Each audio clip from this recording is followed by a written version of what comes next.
So one of the things that I've been enjoying lately is hacking old MacBook computers. And what I like to do is put these new M1 computers into the old vintage computers. So I've been sourcing inexpensive, previously owned MacBook Airs with M1 processors. However, I'm not always sure that the price that I'm getting is all that good.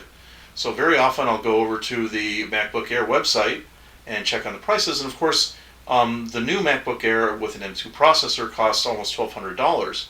But you can also go and get the original MacBook Air with the M1 chip for just $1,000. However, there is also the refurb site. And the refurb site, if I scroll down here, you can get about 15% off on their refurbished Macintosh computers and also computers that are on clearance. So, but the problem is that you have to kind of poke around to get to what you want. You know, choose MacBook Air, go down here, choose the memory that you want, and then go down and find the capacity. It's kind of a pain. But you can see here that it's $850. That's $150 off the list price. So this particular Mac that I found was actually a pretty good deal.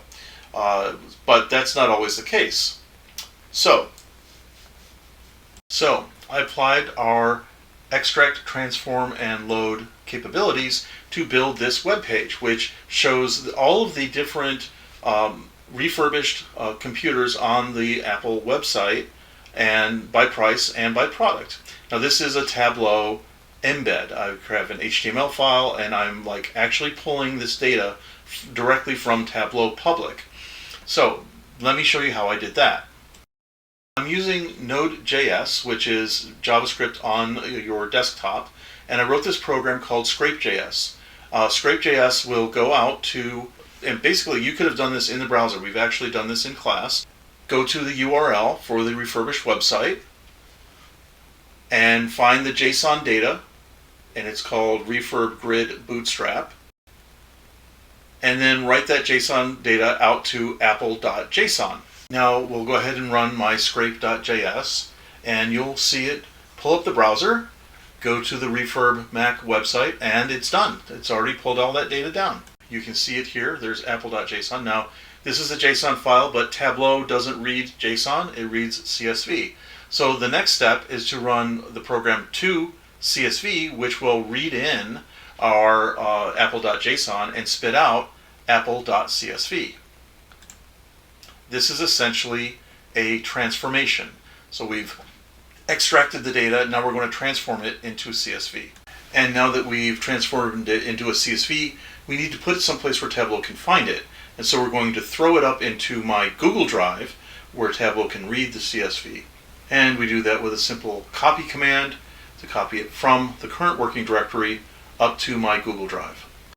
Now I can go over to Tableau Public and create a data source where I connect my Google Drive to Tableau Public. Got to give it permissions.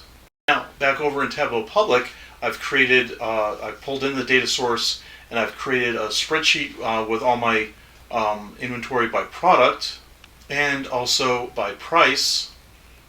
And then I went ahead and created a dashboard, which I then went and stored the entire thing in my Tableau Public. So I did save to Tableau. Once in Tableau Public, I was able to find the share button and then grab the embed code. Now, back over in my development environment, I get my Apple Refurb HTML file, and I just drop that right into line 14.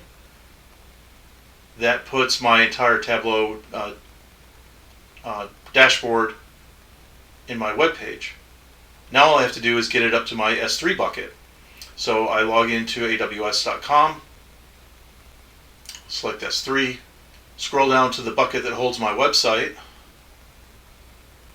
and then I can upload it to my S3 bucket. And it should show up on my website. And there you have it. So this is a complete extract, transform, and load. Finally, once it's loaded, then we use Tableau and displays it on the internet. We've combined probably 4 different activities that we've done in class here to create a complete solution. So that concludes my little demo. I hope you've enjoyed this exercise, and we'll use some of these techniques in your own projects. See you soon.